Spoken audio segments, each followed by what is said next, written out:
It was the most demanding military training I ever attended, but also the most exciting. The Army Jump Master School at Fort Benning, Georgia, is a non-stop roller coaster of comprehensive skill training necessary for a soldier to manage paratroopers involved in an airborne operation. The jump master's job begins when the jumpers are marshaled together and ends when the last one exits the aircraft door. It's an operation that can take 8 hours or more. It's all about getting ready to go out the door of a slow-flying aircraft flying relatively low to the ground. By far, the most exciting part of the long and arduous prep begins when the jump master calls out, 10 minutes! At that moment, heart rates begin to race, palms begin to sweat, and minds become focused on just one thing, which is to exit the aircraft safely and land safely. Focus became even more fixed with the following commands. Get ready! Outboard personnel, stand up. Inboard personnel, stand up. Hook up. Check static line. Check equipment. Sound off for equipment check. Stand by. At that moment, the most wondrous moment of the experience happened for me. With the door wide open and my hands holding tight to each side, I straightened my arms out to allow my body to hang loose in the rushing air, with nothing obstructing my view of the ground looming hundreds of feet below. It's an indescribable experience that is truly breathtaking, both literally and figuratively. Then, just seconds later, I'm back inside, looking at the long line of jumpers who are as ready as one could ever be. To the first in line, I shout, "Stand in the door!" Then, right after the red light turns green, comes the word everyone has been waiting for. Go! Just as a jump master expects paratroopers to be ready to go right up to the point when the green light comes on, so also Jesus expects us to be ready to go when he returns, which will happen in a moment, in the twinkling of an eye, at the last trumpet. For the trumpet will sound, and the dead will be raised imperishable, and we shall be changed.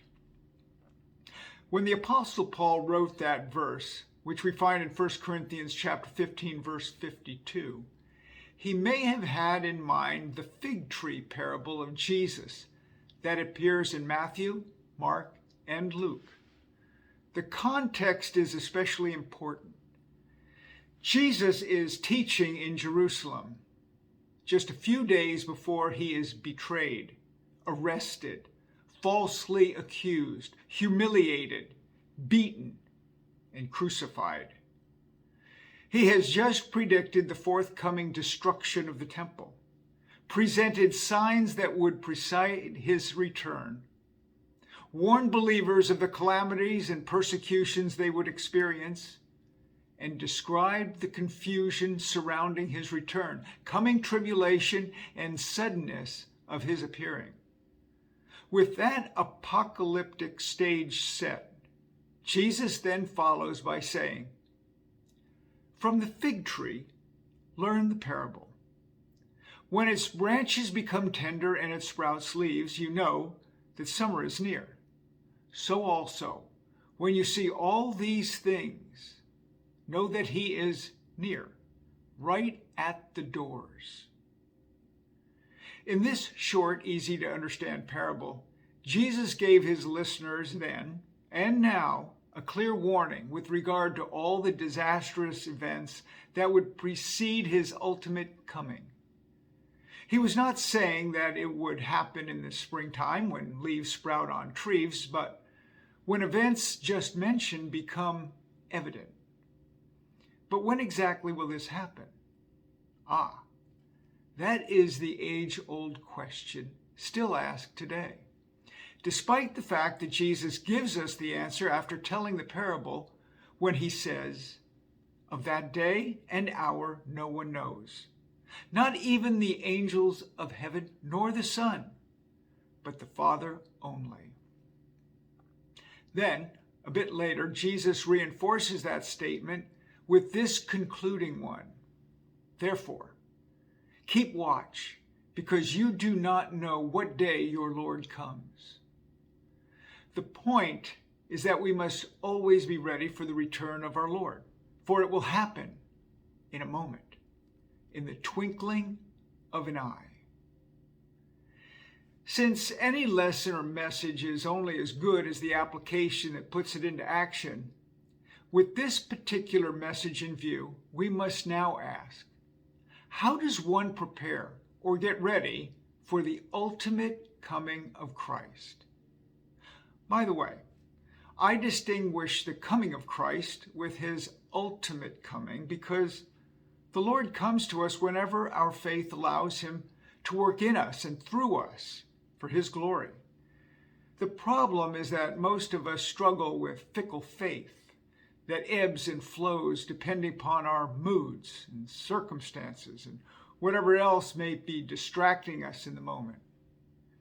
Even as the one who doubts is like a wave of the sea that is driven and tossed by the wind, so is our faith tossed about by the ever-changing winds of life.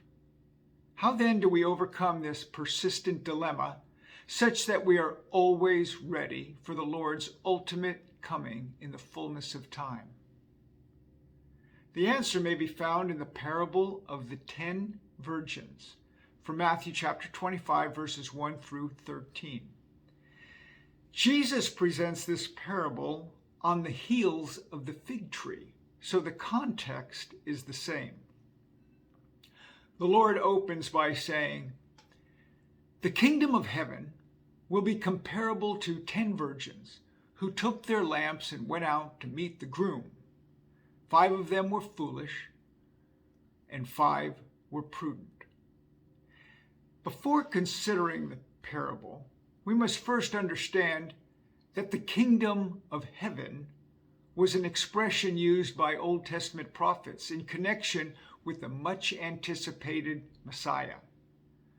For Jesus, the term signifies his reign and rule as the Messiah.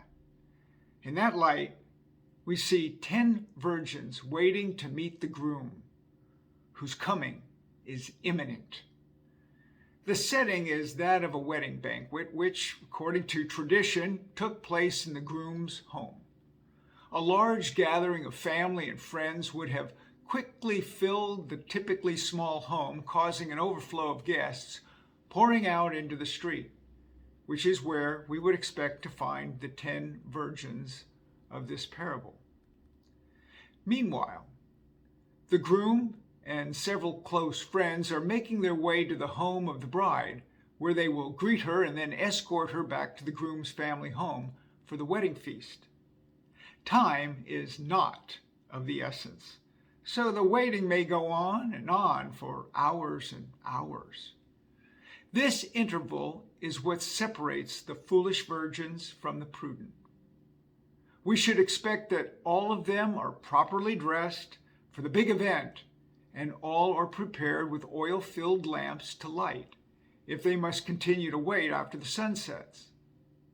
What they don't have in common is extra oil, in case the groom delays longer than they expect. For whatever reason, he does delay his arrival, and so much so that everyone eventually falls asleep. Then, at the stroke of midnight, someone shouts, "Here is the groom! The bridegroom, come and meet him!" The 10 virgins are suddenly awake, with all of them trimming their lamps. However, 5 of them realize that the oil in their lamps is running out. In their distress, they ask the other 5 virgins to share some of their oil. But they answer, "There's not enough for all of us. Go to a shop and buy some for yourselves." Unfortunately for the 5 foolish virgins, while they're out shopping, the bridegroom returns, and all who are ready to welcome him enter with him to enjoy the marriage feast behind closed doors. When the 5 foolish virgins finally return, it's too late. They cry out, pleading, "Lord, Lord, open the door to us." But the groom answers from within, saying, "Believe me, I don't know you." Jesus, the groom in this parable, then addresses his audience by saying, "Watch, therefore, for you know neither the day nor the hour." So, how ready are you? Questions for your consideration. First, in the parable of the 10 virgins, which 5 do you relate to most, and why? Second, when have you been most ready to do something? How did you get ready? And third, what can you do today that will best prepare you to welcome Jesus tonight?